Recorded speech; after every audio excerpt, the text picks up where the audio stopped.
더 높은 사람이 청함을 받은 경우에 너와 그를 청한 자가 와서 너더러 이 사람에게 자리를 내어주라 하리니 그때에 내가 부끄러워 끝자리로 가게 되리라. 청함을 받았을 때에 차라리 가서 끝자리에 앉으라. 그러면 너를 청한 자가 와서 너더러 버시어 올라앉으라 하리니 그때에야 함께 앉은 모든 사람 앞에서 영광이 있으리라. 무릇 자기를 높이는 자는 낮아지고 자기를 낮추는 자는 높아지리라. 아멘.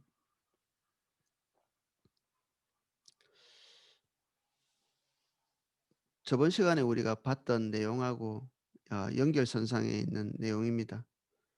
지금 현재 바리새인 지도자의 집에 식사하고 계시는데 여기에서 아마 예수님 말고도 많은 사람들이 청함을 받았던 것 같습니다. 이런 자리들이 유대인들에게는 흔했던 것 같고요. 특별히 이런 자리에는 어 상석과 또 하석 이렇게 나누어져 있는 그런 경우가 있었던 것 같은데 이 주도권은 누가 행사하느냐면 청한 사람, 잔치를 주도하는 사람, 그 식사를 주도한 사람이 이 자리를 정한다고 이렇게 기록되어 있습니다. 책들에 보면. 근데 오늘 그 분위기를 보면 이 정한 자리를 어 이 주인이 주도하고 있지 않은데도 이렇게 찾아온 사람들이 자기 자리를 상석에다가 놓고 거기에 앉는 그런 인제 상황이죠.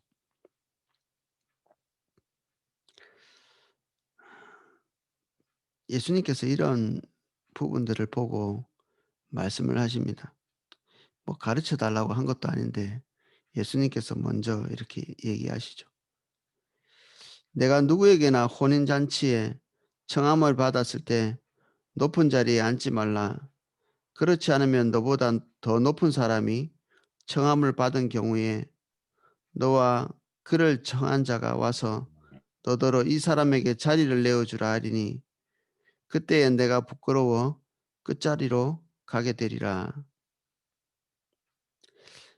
이런 그 직설적인 말씀은 뭐 더할 것도 없고 뺄 것도 없고 그렇죠. 겸손에 대해서 말 안 하고 있는 문화권은 별로 없거든요. "겸손해야 됩니다." 이렇게 얘기하고 있지만 그 겸손이 무엇을 말하는 것인가 도대체? 그것에 대해서는 뭐 설왕설래하죠. 깊이 있어 보이기도 하지만 예수님께서 말씀하시는 방법은 아주 노골적이고 그리고 실생활에 바로 적용할 수 있는 그런 얘기죠. 이 얘기는 결국 그겁니다.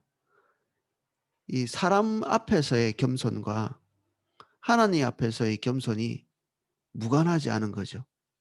사람 앞에서 교만한 사람은 하나님 앞에서도 교만하고 하나님 앞에서도 하나님 앞에서 교만한 사람은 사람 앞에서도 이렇게 교만한 이 겸손도 마찬가지고 그래서 이런 연관선상 안에서 하나님께서 우리를 가장 민감하게 다루시는 영역 중에 하나가 겸손과 교만에 대한 것입니다.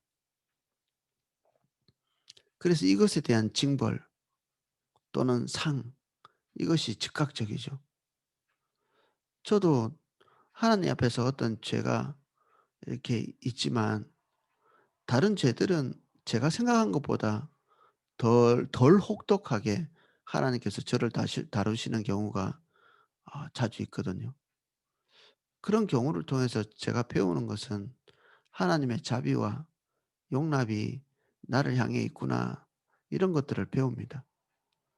제가 예상한 것보다 훨씬 어 약한 또는 때로는 묵과하고 넘어가시는 하나님의 관용 뭐 제가 잘해서 그렇다는 게 아니라 현저히 잘못한 것들이 있는데도 덮어 놓고 그냥 지나가시는 경우가 저는 자주 있거든요. 근데 하나님께서 덮어 놓고 지나가시지 않는 게 있습니다. 이게 교만과 관련돼 있는 죄입니다. 웬일인지 하나님께서는 내 마음 안에서 교만과 관련된 것이 흔적만 있다 할지라도 내 마음속에서 밖으로 나오지 않았는데 마음속에만 이렇게 머물러 있는 것 같은데 즉각적으로 다루십니다. 제가 이 교만이 있는지 없는지도 잘 모를 때 하나님께서는 이것을 노골적으로 확 드러내시는 경우가 있습니다. 사람이 알레르기 반응이라는 게 있잖아요. 어떤 것에 반응하고 나면 큰 어려움을 당하고 나면 그다음 단계에서 그것에 대해서는 똑같이 반응하는 것이 아니라 더 민감하게 반응하게 되는, 사실 하나님께서 만드신 피조물 중에 자기 자리를 지키지 않는 것 때문에 사단도 그 자리를 이탈하게 됐죠. 하나님이 루시퍼를 만들어 놓고 괴로우셨겠습니까? 하나님이 사랑하시니까 그 지위를 높이 두고 은사도 붙고 아름다움을 더하셨겠죠. 근데 그가 그 자리를 이탈하고 난 순간에 그가 땅으로 곤두박질 치고 이게 사단이 사단된 거죠. 사람을 잃어버린 것, 하나님께서 사랑의 관계를 통해서 만족을 얻으시기 위해서 사람을 만드셨는데 이 사람이 하나님의 품을 떠나게 되는 결정적인 이유가 자기 자리를 이탈하는 것이었거든요. 하나님의 자리를 박차고 이 하나님이 정하신 자리를 박차고 그 스스로 하나님 되는 자리에 있으려고, 자기가 자기 삶의 주도권을 쥐는 자리에 있으려고 했던, 그래서 하나님께는 한 면에서는 이 교만이라는 것 때문에 그가 가장 사랑했던 존재들을 잃어버리는 결과를 이게 초래한 것이죠. 그래서 예수님께서 우리에게 보여주시는 가장 큰 것이 이 겸손이시죠. 오늘 우리 찬양에서도 이렇게 나와 있었지만 예수님이 겸손의 왕이신, 겸손은 뭔가 정해준 자리대로 그냥 앉는 게 겸손입니다. 말을 겸손하게 하고 행동을 겸손하게 하기보다는 하나님이 나에게 정해준 구역이 어디인지, 사람들에게서 내가 앉아야 될 자리가 어디인지를 구별하는 거죠. 우리는 다다익선, 최선을 다해서 큰 것, 많은 것, 좋은 것, 이게 우리에게는 이미 결론되어 있고 정해져 있습니다. 그 상석에 앉기 위해서 우리가 허세를 부리는 거잖아요. 남자들은 나이대별로 그 다 틀립니다. 20 대는 근육 키우기 여념이었고요. 30 대는 돈 모으기 여념이었고, 그리고 그 이상 나이가 되면 자기 명예를 지키기 위해서 전전긍긍하죠. 이것이 잘 되지 않으면 자살도 합니다, 이렇게. 이게 안 되기 때문에. 여성은 여성대로 또 독특한 다른 자기만의 어떤 교만의 방법이 있을 겁니다. 이것저것 사람들에게 자기 지위를 높일 수 있는 여러 가지 방법들이 있겠죠.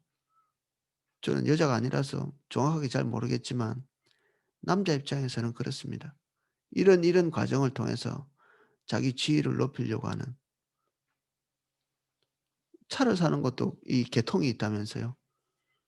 이게 어떤 직장에서 어느 직급이 되면 어느 정도 차를 사고, 그래서 다른 사람들한테 낮게 보이지 않기 위해서 굳이 무리해서 좋은 차를 사기도 하는, 또 사람들은 그게 또 현혹되기도 하고요. 자기 자리를 정확하게 짚는 것, 이것이 명이 긴 방법입니다. 다윗이 했던 치명적인 실수가 바세바를 범한 사건이었잖아요. 근데 바세바를 범한 사건이 우리는 음란 문제에 걸려 있는 사건이라고 이렇게 생각하는데, 실제로 하나님께서 그를 다루시는 이 혹독함의 내용들을 보면 다른 음란 사건과는 비교도 할 수 없는 어 엄중한 처벌을 하신 것을 볼 수 있습니다. 이것은 다윗이 가져야 될 그 자리를 이탈해서 우리가 흔히 쓰고 있는 권력을 남용하는 일을 했던 것이죠. 권력 남용? 이 권력은 왜 주신 건가요? 하나님께서 어떤 사람에게 적정한 분량의 권위와 권력을 주십니다. 아버지에게, 어머니에게. 이 권력을 왜 주세요? 자녀를 잘 훈육하고 주님과의 관계를 연결하기 위해서 그를 가르치고 훈육해야 되니까 권위를 주시는 것입니다.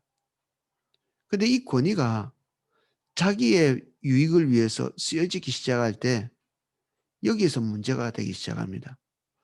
하나님이 부모님에게 주신 이 권위는 자식에게 봉사받고 자식에게 좋은 어떤 서비스를 얻기 위해서 하는 것이 아니거든요. 주어진 것이 아니거든요. 목사도 그렇겠죠. 어떤 좋은 어떤 권위를 영적인 권위를 주셨을 건데 이건 자기 유익을 위해서 성도들을 갈취하라고 이렇게 주어진 것이 아니라 성도들과 하나님과의 관계를 잘 연결할 수 있도록 필수적으로 필요한 것이 권위죠. 권위 없이 어떻게 가르치겠어요?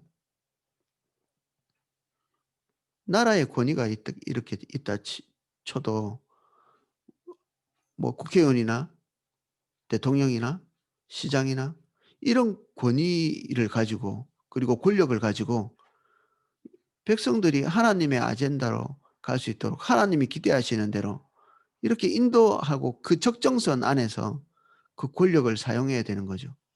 목적에 맞게. 다윗은 어떤 치명적인 실수를 했냐면 이 하나님이 주신 이 권력을 가지고 자기의 욕정을 채운 거죠. 그리고 자기 아래에 있는 사람이 자기 권력으로 휘둘러서 그 목숨도 자기가 빼앗을 수 있다고 생각한 오판을 한 거죠. 자기가 권력의 자리에 앉아 있기 때문에 그 아래에 있는 사람들이 자기 마음대로 할 수 있다고 이렇게 스스로 판단한 것입니다. 부모가 부모의 권리를 가지고 있다고 자식을 마음대로 할 수 있나요?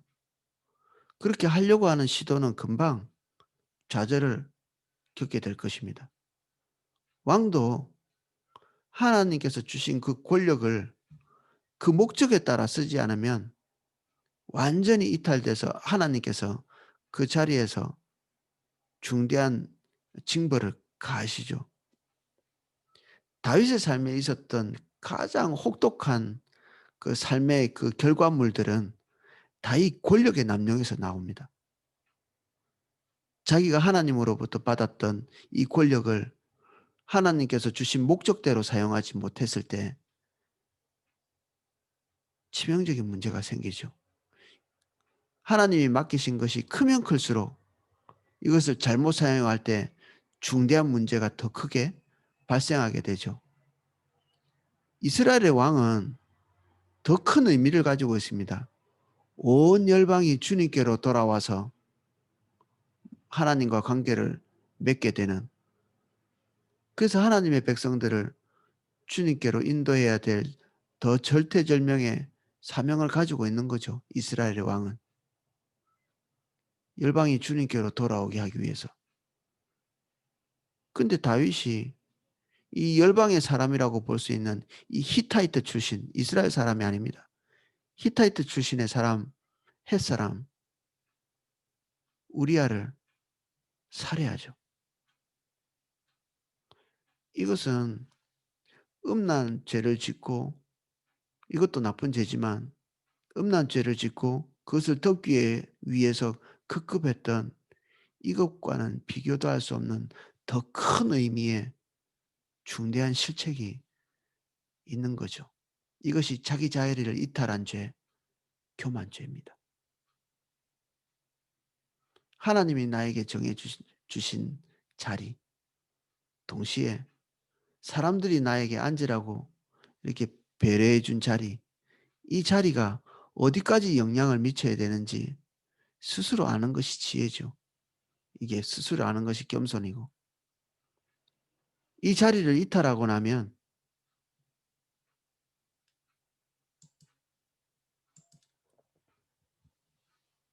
우리는 하나님의 응징을 경험하게 됩니다. 청함을 받았을 때 차라리 가서 끝자리에 앉으라. 그러면 너를 청한 자가 와서 너더러 보시어 올라앉으라 하리니 그때에야 함께 앉은 모든 사람 앞에서 영광이 있으리라. 도대체 나에게는 얼마나 권위가 주어져 있을까? 알기가 힘들죠. 그렇다면 우리가 생각하는 그 적정선보다 그 권위를 낮게 측정하라고 얘기하는 거죠, 예수님이. 그래서 그 낮은 자리에 앉아 있다가 사람들이 우리를 더 많은 권위를 부여해 주면 그때 적정하게 대처해 나가는 것이죠. 지금 이것은 권위와 자리를 무조건 박차라고 하는 말이 아니죠. 그 권위는 내가 가져야 될 책임을 얘기하는 것이기도 합니다, 한면에서는. 이거 다 박차고 나면 하나님의 일을 어떻게 하겠어요? 하나님이 그 권위를 주신 그 목적 자체를 우리가 정확하게 이해하면 하나님이 앉게 하시는 또 사람들이 우리에게 부여한 자리를 무조건적으로 박차지는 않습니다. 연말이 되면 일꾼들을 임명을 하죠. 이런 자리, 이런 자리, 이런 자리, 이런 자리. 그 자리가 어떤 자리예요? 여러분들이 마음속에 대답하신 그게 맞습니다. 고생하는 자리죠. 고생하는 자리. 그게 다 도피하고 도망 다니시고. 우리 포도나무 교회 성도님들이 지혜로우신 거는 그 자리를 권력의 자리라고 생각하지 않고 섬기는 자리로 이해하시는 것은 잘하는 일인데 그것을 탈피하려고 하는 것은 사실 소명을 버리는 행위입니다. 둘 다 잘못된 것이죠.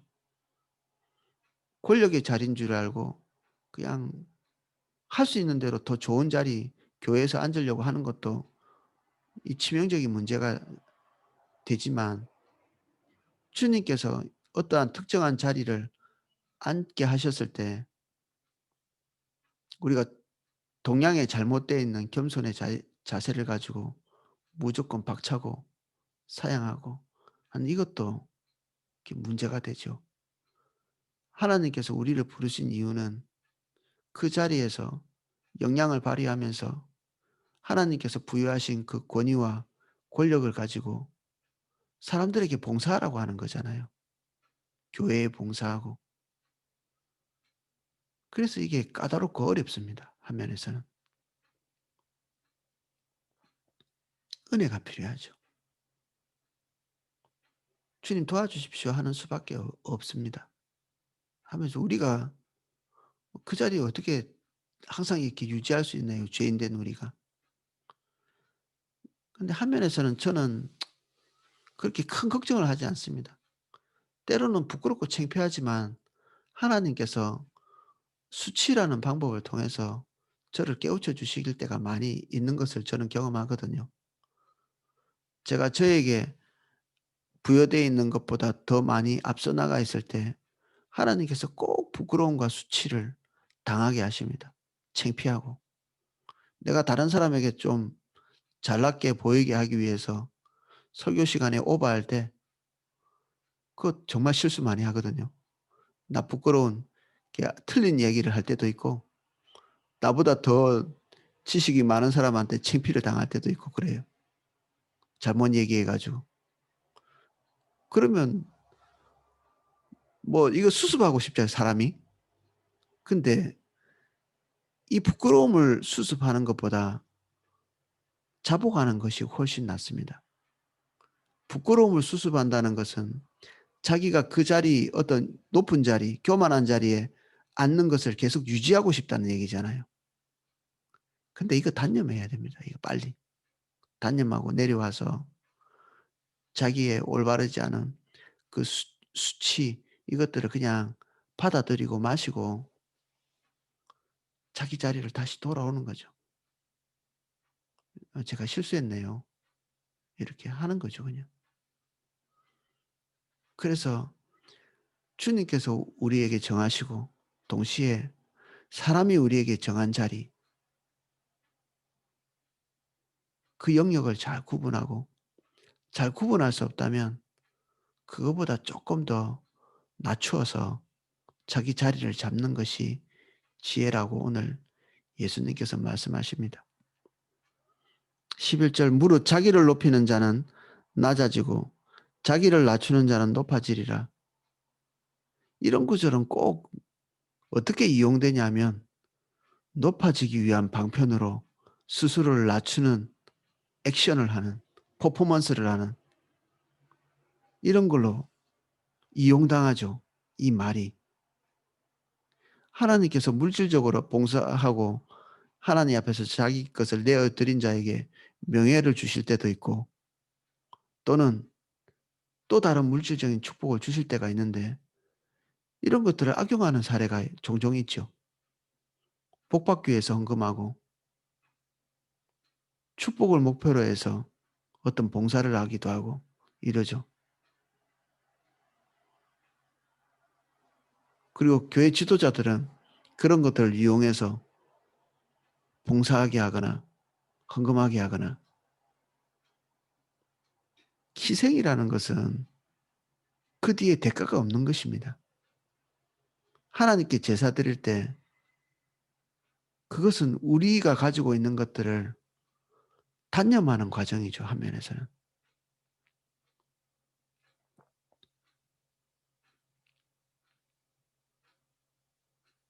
그 단념 뒤에 하나님께서 우리에게 주실 것들이 긍정적이든 부정적이든 우리에게 아무 상관이 없어야 합니다. 그리고 우리는 히브리서 11장에서 보는 것처럼 우리가 하나님께 순종하고 난 뒤에 그 결과들이 딱히 긍정적인 것만 있다고 볼 수는 없습니다. 그것은 하나님의 주권에 속해 있는 것입니다. 오히려 주님께 순종했기 때문에 우리에게 부정적인 것이 올 수도 있죠. 사실 이게 세상적인 관점에서 부정적인 것이라고 제가 말씀드렸는데, 이것이 궁극에 있어서는 긍정적인 것입니다. 제가 토요일에 그 아펜셀러 어 순직 기념관에 다녀왔거든요, 서천에 있는. 거기에 아펜셀러 목사님, 그 선교사님의 그 어떤 그 자료들만 있는 게 아니고, 그 당시에 어 어 초기에 대한민국에 왔던 그 다른 선교사님의 어 자료들도 좀 있더라고요. 제 눈에 한 선교사님의 그 마지막 말, 어떤 유언이랄까, 이런 것들이 이제 눈에 띄더라고요, 거기 기록되어 있는 것이. 아마 대한민국에 오자마자, 한국에 오자마자 변변찮게 사역도 제대로 못 해 보고 병에 걸려서 죽게 되신 것 같아요. 근데 그분이 그런 얘기를 유언으로 남기셨더라고요. "내가 여기 와서 변변찮게 사역도 못 하고 죽는데", 이 말을 하고 나면 그 뒤에 보통은 "한이 맺힌다." 이렇게 돼야 되는데, 그 죽음에 대해서 받아들이시면서 하나님께서 나의 생명을 지금 거두어 가시는 걸 보니 내가 그냥 하늘의 미랄과 제사로서 여기에 뿌려지기를 원하셨나 보다. 내가 하나님의 뜻을 기쁘게 받아들인다. 그 내용이 적혀 있더라고요. 하나님께서 우리에게 정하신 그 주권이 최선인 줄 알고 선교 한번 제대로 못 해보고 한국에 와서, 이 조선 땅에 와가지고 그 사람이 선교를 위해서 얼마나 준비를 많이 했겠습니까? 그 제가 초기 선교사님들의 이렇게 이 프로필을 보니까 이 바보가 없어요. 전부 이게 학식도 높고, 그리고 대단한 분들이 다 오셨더라고요. 근데 조선 땅에 와 가지고 뭔가 이렇게 변변찮게 뭔가를 하지도 못하고 그렇게 죽으신 분이 되게 많아요. 풍토병이라든지 아니면 무지를 통해서 이렇게 죽음을 당했다든지 살해당했다든지. 이거 뭐 선교사님만 해당되는 게 아니라 그 가족들이나 부인 다 해당되는 것입니다. 근데 그런 것들을 겸손하게 받아들이는 것이 하나님의 사람, 우리가 앞서간 선배들이 그렇게 했던 것이 올바른 자리인 줄 알고 또 예수님도 그렇게 하셨고 우리가 우리의 자리를 정확하게 이해하고 그 자리에 서는 거죠. 위대한 일 하고 싶기도 하지만 뭐 변변찮게 하지 못하고 죽을 수도 있죠. 중요한 일을 하고 싶지만 변변찮은 자리에 계속 있을 수도 있습니다. 그때 그 자리에 있을 때 하나님께서 영광 받으시니까 우리가 이런 부분들을 받아들이고 또 우리가 기대하는 바를 단념하고 주님이 기대하는 바가 우리의 삶에 이루어지도록 겸손히 우리 자리를 지키는 저와 여러분 되시기를 예수님 이름으로 축복합니다. 기도하겠습니다. 주님, 우리는 무한정 높고 무한정 강하고 또 무한정 풍요로운 이런 것을 지향하는 세대에 살고 있습니다. 부끄럽지만 우리도 그 모든 것에서 자유롭지 않습니다. 저희를 불쌍히 여겨주셔서 때때로 수치를 통해서도 배우기 원합니다. 나 뜨거운 일들 당할 때 있지만 받아들이고 다시 하나님께서 내게 정하신 위치를 잡을 수 있도록 도와주십시오.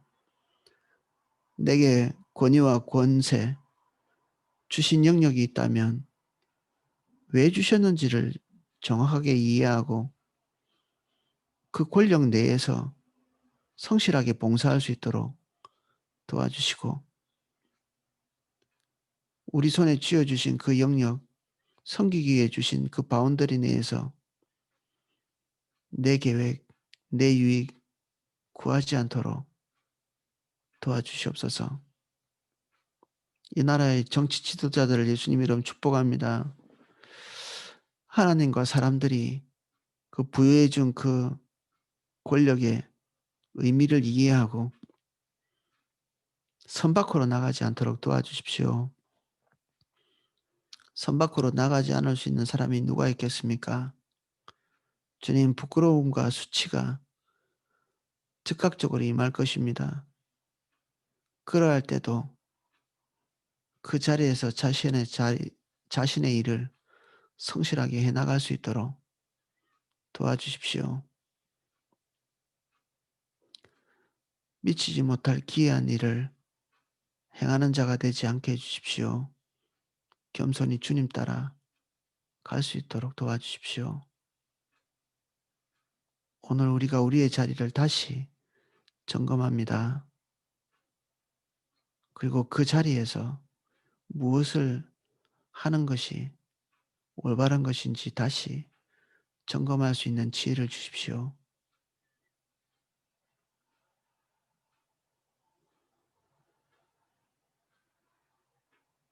우리의 모범이 되신 예수 그리스도를 바라봅니다.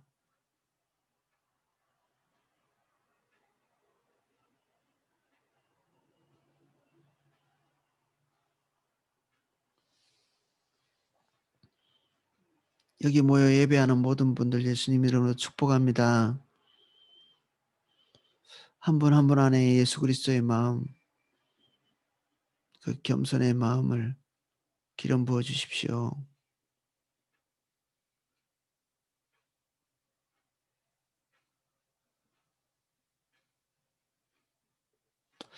이제는 주 예수 그리스도의 은혜와 성부 하나님의 사랑과 성령님의 감화 감동 은혜 주시는 그 은혜가 오늘 하나님이 정하신 자리에서 이탈하지 아니하고 겸손히 하나님께서 그 앉히신 자리에서 내가 봉사하고 행해야 될 것들을 명철하게 이해하고 행하는, 그리고 행하기를 원하는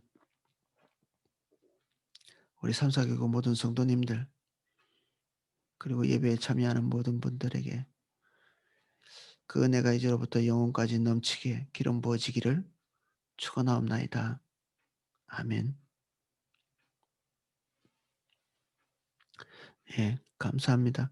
제가 기도하실 수 있도록 음악을 방송해 드리겠습니다.